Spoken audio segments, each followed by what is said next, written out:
Isso é amor, isso é amor. É amor o que eu estou sentindo. As músicas de Bob Marley são repletas de mensagens de paz e amor. E era exatamente isso que ele gostava de transmitir para quem era fã de suas músicas. Bob Marley morreu jovem, mas deixou um legado impressionante. Hoje, eu tentarei contar um pouco sobre quem foi o rei do reggae. Entre partidas de futebol, shows, a luta contra o câncer e até uma tentativa de assassinato, Bob Marley até hoje vive no coração dos fãs. Eu sou o Benjamin e é um prazer ter você aqui conosco.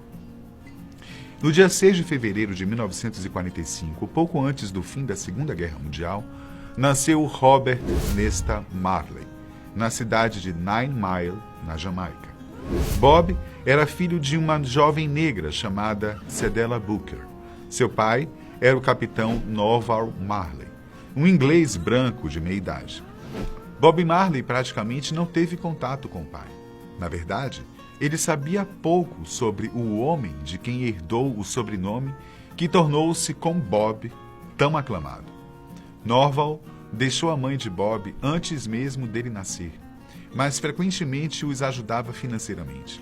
Porém, ele morreu quando o filho tinha apenas 10 anos de idade. O garoto seguiu criado pela mãe, Cedella, até quando ela casou-se com Todd Livingstone, no final da década de 1950. Naquela época, Bob Marley foi morar em Trench Town, uma favela do município de Kingstown, a capital da maior cidade da Jamaica. Desde pequeno, a vida de Bob foi complicada. Por ser um filho de uma negra com um branco, os negros locais o rejeitavam. Foi ainda na infância que Bob Marley passou a desenvolver um olhar crítico perante os problemas sociais, o que mais tarde teria uma grande influência em suas músicas. Quando Bob conheceu Bunny, filho do seu padrasto, ele começou a ter uma forte ligação com a música. Os dois faziam instrumentos improvisados e, para fazerem suas músicas, se inspiravam nos sucessos de blues que eram tocados nas ruas dos guetos. Nessa época, Bob até conseguiu um emprego numa funilaria, mas teve de largar por causa de um acidente de trabalho. Em 62, o ano em que a Jamaica se tornou independente do Reino Unido, uma incrível movimentação musical teve início. Nesse período surgiu o ska, uma combinação de elementos vindos de vários outros estilos musicais. Bob Marley e Bunny então fizeram planos para montar uma banda. Eles receberam o apoio de Joey Higgs, um cantor da região que dava aulas de canto. Em uma dessas aulas, eles conheceram Peter McIntosh, conhecido apenas como Peter Tosh. O trio então formou o Wailing Wailers. Quando o grupo foi apresentado ao empresário Leslie Combe, foram gravados os primeiros singles. Em 1963, Bob Marley ganhou uma passagem para ir aos Estados Unidos visitar sua mãe. Ele tinha se casado novamente e se mudado para a terra do tio Sam. Porém, antes de ir, Bob conheceu Rita Anderson, uma cantora por quem ele se apaixonou e se casou anos depois. Depois de passar um tempo com a mãe, Bob voltou para Kingston e mudou o nome do grupo para The Wailers. Nessa época, Marley também começou a se interessar pela cultura Rastafari, algo que seria determinante em sua vida. Alguns anos depois, inclusive, a música de Bob já refletia sua nova crença. Em 71, ele assinou contrato com a CBS, mas o projeto foi um verdadeiro fracasso. Naquele mesmo ano, como última cartada na Europa, Marley dirigiu-se aos estúdios da Island Records, em Londres, e perguntou se podia conversar com Chris Blackwell, o fundador da gravadora. A conversa seria produtiva e certamente um marco.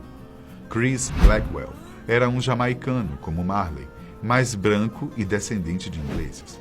Ele havia fundado a Island Records na Jamaica, ainda no final dos anos 1950, e já estava envolvido com a cultura musical de lá. A Island, além de exportar a música jamaicana para o mundo, ainda na década de 60 também expandiu seus negócios para o rock and roll. Assim, quando Marley deu seus primeiros passos dentro da Island, ele estava com a mais quente das gravadoras independentes da época. Então, veio o primeiro disco de sucesso do grupo, Catch a Fire. Esse foi o pontapé para alavancar a carreira de Bob e de seus amigos. No ano seguinte, o grupo fez apresentações na Inglaterra e nos Estados Unidos. A projeção de Bob Marley como astro começou a se formar quando Chris Blackwell, o dono da Island, entregou a ele as chaves da Island House, uma mansão que ficava na parte rica de Kingston. Na casa, toda a família de Marley, amigos do gueto, rastafaris e quem quisesse jogar uma partida de futebol poderiam ter acesso livre. O segundo disco da banda foi Burning, lançado apenas 3 anos depois. Músicas como Get Up, Stand Up e I Shot the Sheriff começaram a ganhar público tanto na Europa como nos Estados Unidos. O grupo arrancou elogios de Paul McCartney, Mick Jagger e até do famoso Eric Clapton, que chegou a gravar a canção I Shot the Sheriff, de Marley. Em 74, um ano depois do segundo álbum, veio o disco Natty Dread. Esse foi seu maior estouro e o sucesso foi muito grande graças à canção No Woman No Cry, que chegou ao topo da parada inglesa. Nesse período, a banda já não contavam com Bunny e Peter Tosh, que tinham sido substituídos por cantoras como Rita, a mulher de Bob. Um fato que pouca gente compreende bem porque se deu. No mesmo fôlego, em 76, foi a vez do disco Rastaman Vibration, um trabalho que fez o cantor ter ainda mais fama nos Estados Unidos. Até porque, a essa altura, na Jamaica, a sua fama já estava mais que consolidada, e em grande parte, graças às mensagens de suas músicas. Nas eleições parlamentares na Jamaica de 1976, havia quase uma guerra civil entre pessoas que defendiam partidos distintos. Bob Marley, então, junto a seu grupo, resolveu fazer um show de graça para promover a paz.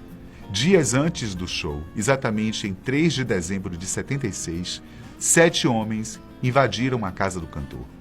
No quintal da casa, os homens encontraram Rita Marley e deram um tiro em sua cabeça. Os outros integrantes da banda também foram baleados, inclusive Bob Marley, que foi atingido no peito. Ao todo, foram cerca de 80 tiros. O mais curioso de tudo isso? Felizmente, ninguém morreu naquela noite. Isso porque, como disse, o fim do astro seria bem cedo, mas ainda não seria naquela hora. Bob Marley, que foi atingido no peito, dizia que foi salvo pelo espírito do antigo imperador da Etiópia, que tinha sido morto no ano anterior.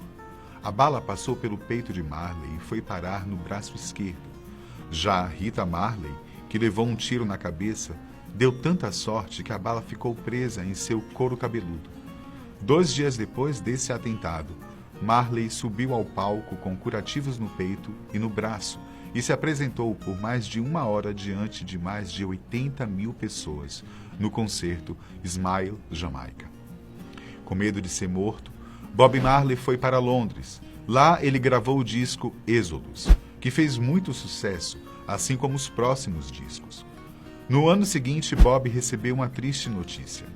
Ele procurou um médico por causa de uma lesão no dedo do pé, um ferimento que tinha sido consequência de uma partida de futebol. Entretanto, naquele local, diagnosticou-se um melanoma maligno, que é um tipo de câncer de pele. Os médicos até recomendaram que ele amputasse o dedo, mas a crença religiosa do cantor não permitia esse tipo de procedimento. Assim, ele seguiu com tratamentos paliativos que tentaram empurrar o problema para adiante. Em 78, Marley voltou a morar na Jamaica. No dia 22 de abril, ele fez um show no Estádio Nacional de Kingston, mas não foi qualquer show. Na ocasião, ele convidou Michael Manley, líder do partido PNP, e Edward Seagal, líder do partido da oposição, para subirem no palco e fazerem um juramento de paz diante de uma multidão. Em 1979, Bob Marley foi para a África pela primeira vez. Depois fez uma turnê pela Europa e América, o que rendeu o segundo disco ao vivo, intitulado como Babylon by Bus. Não apenas a música que Bob Marley fazia o tornavam alguém notório no planeta, mas também seu ativismo pela paz. Tanto é que, em 1980, Marley e seu grupo foram convidados a se apresentar na cerimônia de independência do Zimbábue. Até então, eles não tinham se apresentado no continente africano. Então, esse show era um sonho de Marley se realizando. Em maio daquele mesmo ano, veio o disco Uprising, com canções como Could You Be Loved e Redemption Song. O sucesso era tremendo. O grupo fez uma apresentação arrebatadora em Milão, se apresentando para um público de mais de 100 mil pessoas. Foi o período de máximo otimismo na carreira de Bob Marley. Após a turnê na Europa, Bob Marley foi para os Estados Unidos. Lá, ele fez 2 shows em Nova York, mas na segunda apresentação, Bob Marley despencou do palco. A queda revelava que seu estado de saúde não era nada bom. Em 23 de setembro de 80, ele fez seu último show em Pittsburgh, estado da Pensilvânia. O cantor parecia ter entrado numa encruzilhada com seu câncer que começava uma verdadeira guerra contra a vida de Marley. Uma guerra pela qual o cantor não podia lutar apenas cantando ou clamando pela paz. Era um embate cujo fim já começava a mostrar quem sairia derrotado. Após o acidente na apresentação, Bob Marley partiu para a Alemanha. Lá ele procurou um médico chamado Joseph Issels, um ex-soldado nazista que ficou famoso por criar um controverso tratamento contra o câncer. Mas o câncer de Marley era terminal e nenhum tratamento alternativo conseguiu salvar sua vida. Com uma ponta de esperança, Bob Marley ainda tentou ir até Miami antes de embarcar em um voo para a Jamaica. O cancro já tinha se espalhado para o cérebro, pulmão e estômago do cantor. Logo depois de chegar em Miami, cerca de 40 horas depois de ter saído da Alemanha, chegava a hora do rei do reggae deixar este mundo. Subitamente, de forma quase que prevista diante de seu quadro, mas não menos surpreendente e impactante. Bob Marley morreu no dia 11 de maio de 1981, pouco antes do meio-dia. Segundo alguns relatos, suas palavras finais foram ditas a seu filho Ziggy Marley e foram as seguintes: dinheiro não pode comprar vida. O cantor deixou para trás 12 filhos, 2 deles adotados. Entre os demais estão Ziggy e Stephen Marley, que deram sequência ao legado musical do pai. Outros filhos também seguiram a carreira musical e especialmente seu legado ideológico e ativista. Ainda que não tenham o mesmo sucesso que o pai, os filhos, que foram também herdeiros musicais, não deixam que a arte de Bob Marley seja esquecida, ainda que sua partida deste plano tenha sido tão cedo. Essa foi a história de vida e morte de Bob Marley, considerado por muitos uma das maiores vozes de um povo pobre e oprimido, e um dos maiores defensores da paz, da liberdade e da igualdade social e de direitos. Por hoje, é isso. Até o próximo.